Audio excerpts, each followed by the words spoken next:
have some tacos and tamales today. I didn't have any queso to put on my tamales, but I do have some green salsa and I had some crema, so I put that on there.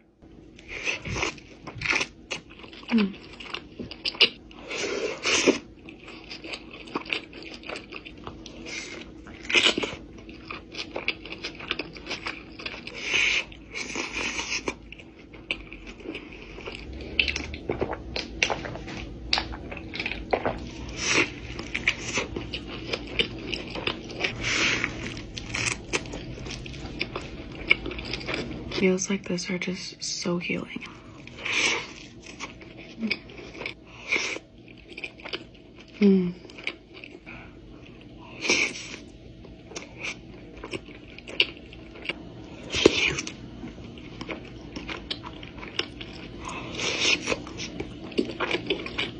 And cheers.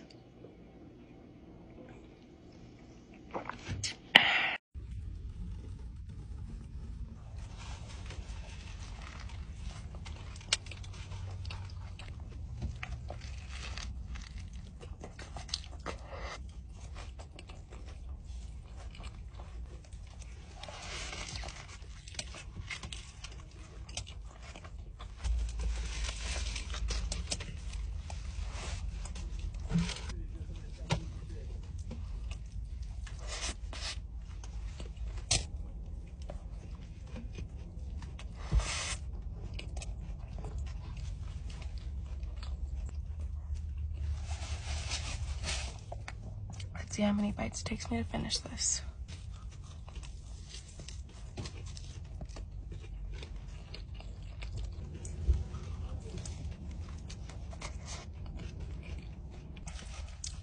I'm jumping up. Cheers.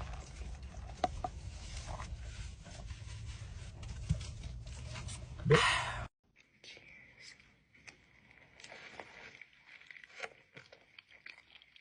I asked for extra sauce and they definitely did that.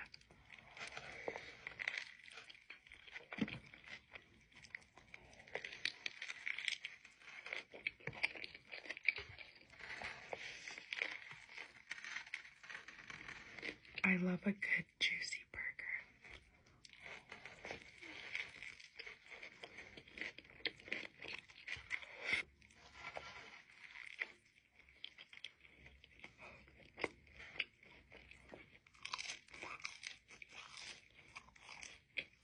I have a Shirley Temple. Cheers.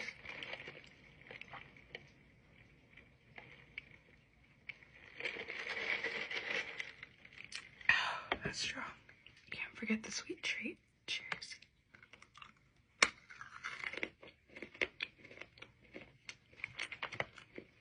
Burn my hand making this, and I'm gonna burn my some sugar to help with the pain.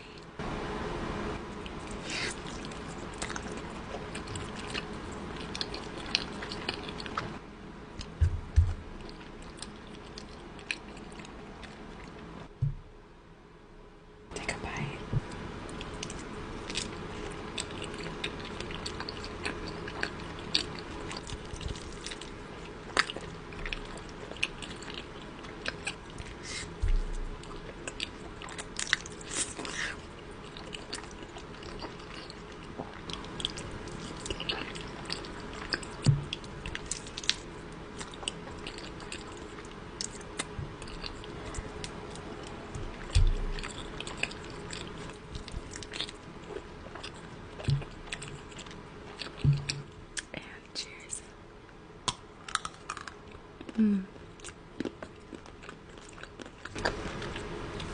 Here's a very long and in-depth version of how I made this mac and cheese. I'm kind of just showing you guys the steps instead of like cutting everything short. So if your process looks like this, you don't get scared while making it.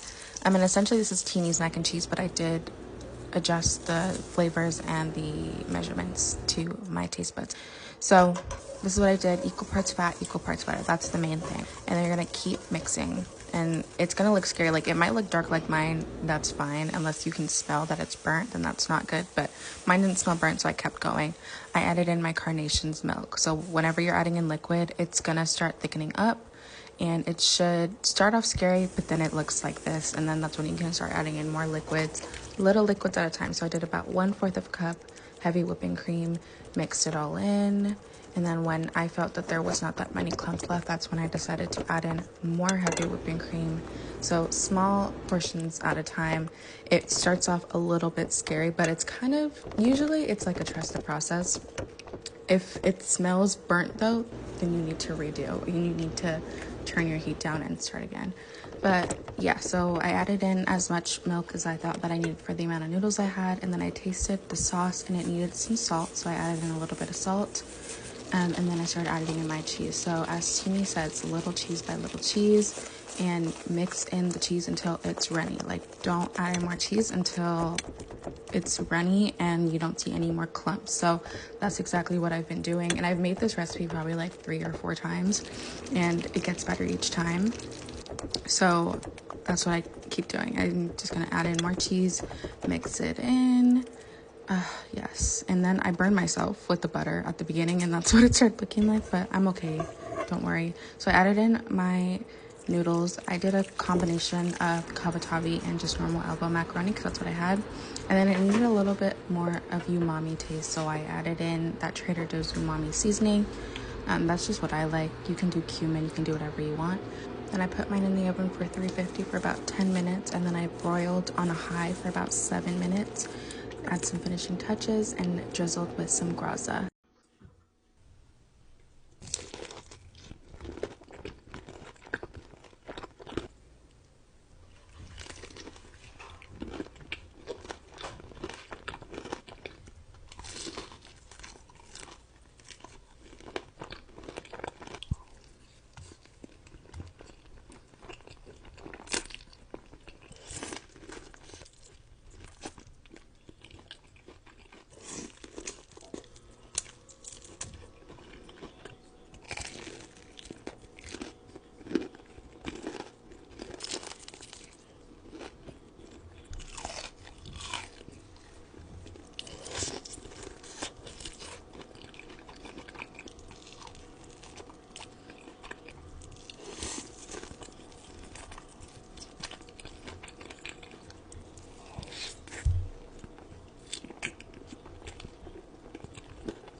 Dark chocolate truffle from Target.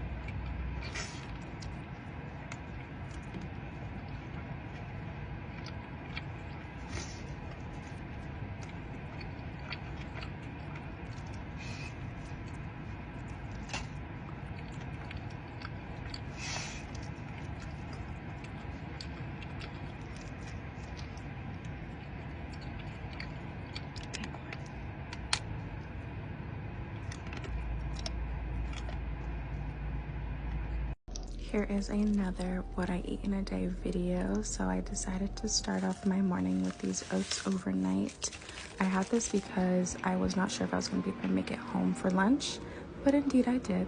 And so I made myself this ramen, and you guys know me, if I could eat ramen every day, I would. There's a recall. I'm gonna eat it, period. So I ate this. It was absolutely delicious.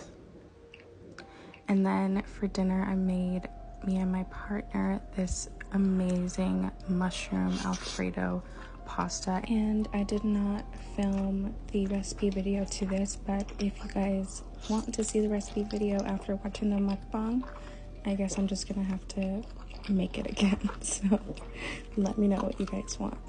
And that is everything. Cheers.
was craving a sweet treat, so it involves a torch and some lesser evil popcorn. So to a bowl, we're gonna add some popcorn.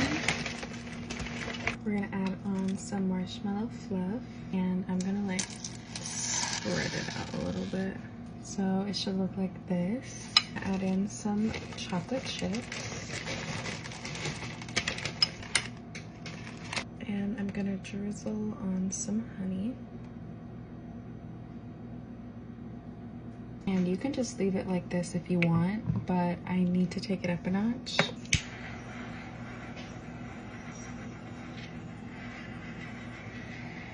Oh.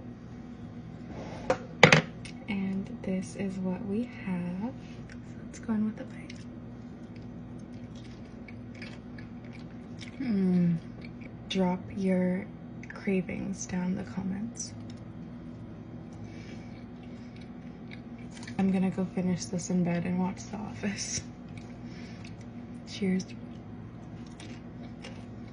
A lot of you think the TikTok ban is taking place. I personally don't. I think that if it does get banned, it'll come back shortly after. But for a second, let's talk about who actually loses if TikTok gets banned. They're not like crazy big following influencers. The people who really lose from this are the average people who work a 9 to 5, who are creating a side hustle to maybe live the American dream and take them out of the 9 to 5. There's a whole other life they could be living, but because who knows why this app is getting banned. Don't get me wrong, I lose a lot from this ban also, but just imagine for a second all the potential influencers, all the potential businesses that we're probably never gonna see because this app's potentially going away. I was one of those people. I was on Instagram for 5 years before TikTok. I saw a little bit of success, not too much. And then once COVID and TikTok came around, everything just went like this. So on one hand, I am really upset at the fact that this could go away. But on the other hand, even though this sounds kind of cheesy, I was grateful to even have the taste of this, to even just see what like momentary success on this level felt like. But if this is the last video, I just want to say thank you for changing my life. I love all of you and I wish you happiness and success in anything that you guys do. Hey LA. I know this isn't my typical content, but it is far from a typical day in LA. If you haven't heard by now, the fires in Los Angeles are the worst in LA history. The air quality here is terrible. All I see is clouds of smoke pretty much everywhere. And it's only been about a couple days. I'm not gonna sit here and tell you guys, hey, look at the bright side. You know, something great could come of this. This sucks. Right now, this sucks. But if you'd like to focus your energy on something positive, here's a couple ways to do it. Number one, first and foremost, I would donate to the LA Fire Department. They are literally putting their lives on the line to hopefully save what's left of certain parts of LA, and hopefully it doesn't spread to other parts of Los Angeles. And I think giving to them to me is a no-brainer. Another really beautiful act that I'm seeing are so many restaurants mobilizing and going to evacuation centers and giving free food and water to people in need, to people who have been displaced, to firefighters. This is a preliminary list of those restaurants and food trucks that are doing that if you want to go ahead and support them. And lastly, if you're one of those people online commenting things along the lines of, it doesn't matter if rich people's homes burn down, let me just invite you to think about something. It doesn't matter where you lose your home in the United States. It doesn't matter how much that home is. Losing your home sucks. And I've personally known people who have been living in the Palisades since they were in diapers, and they went from living a normal day to saying goodbye to their childhood home that they've known for the past 30 years. No matter how rich you are, that's terrible. I'm gonna end with that. Let's be positive, let's be kind to each other, and everybody please, please, please play it safe and be safe out there. Nothing is worth your life, nothing is worth your safety. If you have the chance to evacuate somewhere early, I would go ahead and take it. The last thing you want is to be in a traffic jam while trying to escape a fire.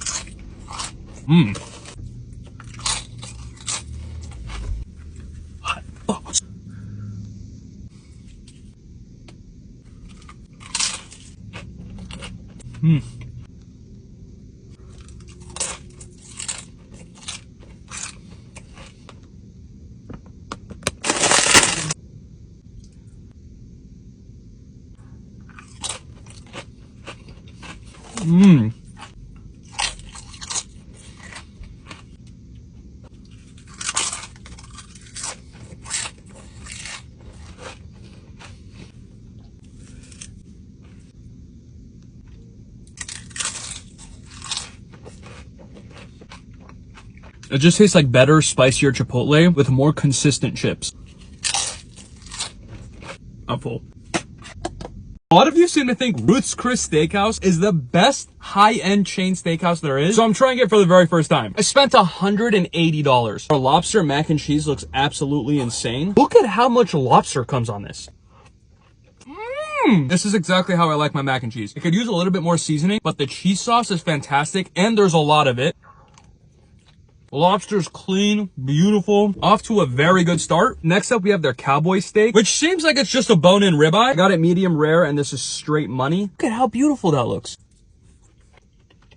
I've had some really good steak in my life. This is, again, pretty mediocre. It's just not very tender. I think the cut at Texas Roadhouse I got was just as good as this. I would typically never get this, but the guy on the phone said the stuffed chicken was incredible. Stuffed with cream cheese, a lot of herbs. This actually looks really good. I would rather get this over the steak. I don't know if you can see this, but the chicken is insanely juicy. The skin still has a little crisp to it, too. Bro, I would come here and get the stuffed chicken and the lobster mac and cheese. All around, I'd give Ruth's Chris a 7.7 out of 10 for a steakhouse experience. It was pretty good, definitely had some hits, but if I'm coming to a steakhouse to get a steak, this is mid. The lobster mac and cheese was by a mile the best dish I had. So far, Ruth's Chris is in first place, then it's Del Frisco's. Since I could remember, the combination of this and Persian yogurt, unmatched. And PepsiCo, who owns Lay's, just offered to fly me out to Wisconsin to see how they're grown and made. And I might even be able to taste one of these hot off the line. Headed to Wisconsin right now. Let's go. And after a way longer journey than I thought, we finally arrived in Wisconsin. I was so happy to see the floor there. Woke up at 3 in the morning LA time. Still half asleep in the car until I made it to Heartland Farm, which, by the way, is breathtakingly beautiful. Then I made my way over to pick some potatoes with TJ. TJ's been working on this field for decades, absolute gem of a guy. And then I get on this machine that basically picks up the potatoes from the surface of the dirt. And then they perfectly aim their trucks to get the potatoes in there, and they keep rotating trucks in and out. And once the potatoes are rinsed in a factory, we found ourselves at the PepsiCo facility where you had to suit up and then you get to see all the machinery. This machine detects the potatoes that are too big and cuts them 99% of the way down so it doesn't damage the belt, which is crazy. And then once they're sliced, they're put into this giant fryer and out comes all these beautiful unsalted potato chips. Then they go into these seasoning barrels where if you look in the middle, you can see the seasoning actually being poured onto the chips. This one happens to be limon, and I got to try one hot off the line. Easily the best lemon chip I've ever eaten. And after enjoying those, I get to see them being shipped off to you. Today we're trying my followers' Popeyes orders. First things first, the new ghost pepper chicken sandwich. This kind of tastes weird. Is it the sauce? It might be the sauce. Try with one of the best fast food sauces of all time, the Blackened Ranch. Blackened Ranch is so good. This sandwich is pretty mid compared to the classic. The sandwich I'd give like a 6.3. This is my first time getting a 3-piece from Popeyes. And apparently this is the way you eat it. Honey, some Louisiana hot sauce until it looks like that. Oh my God. This low-key might be the best thing at Popeyes. I got this fried chicken spicy. It's got a little bit of heat, nothing crazy. Popeye put his whole pussy into my meal today. Blackened Ranch with the fries. You can't forget the pickled jalapeno. Juice all over the fried chicken.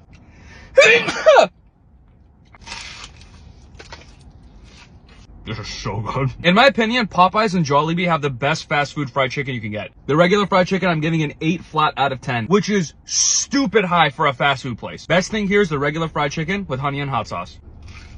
A mukbang with a little bit of talking. This is one of my favorite places in LA to get sushi rolls. It comes from You and Me Sushi in Beverly Hills. First up, a spicy tuna tempura, spicy mayo, eel sauce.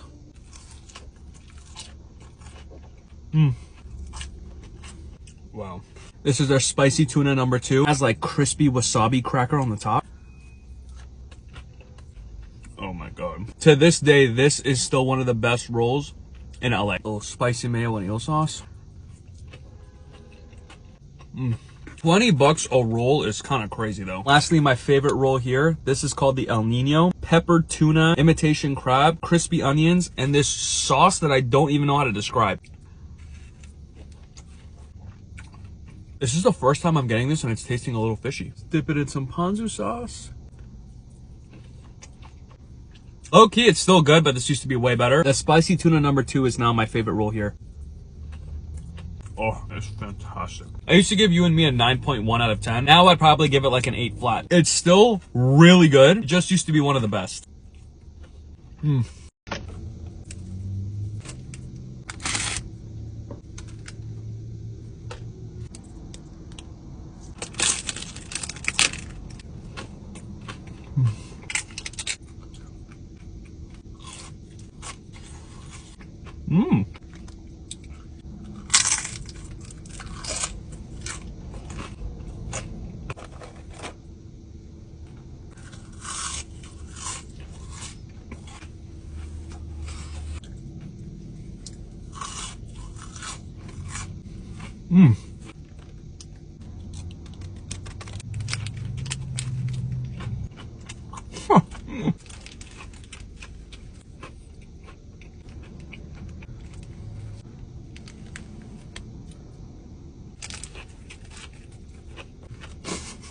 That's fire. Most slept on item here.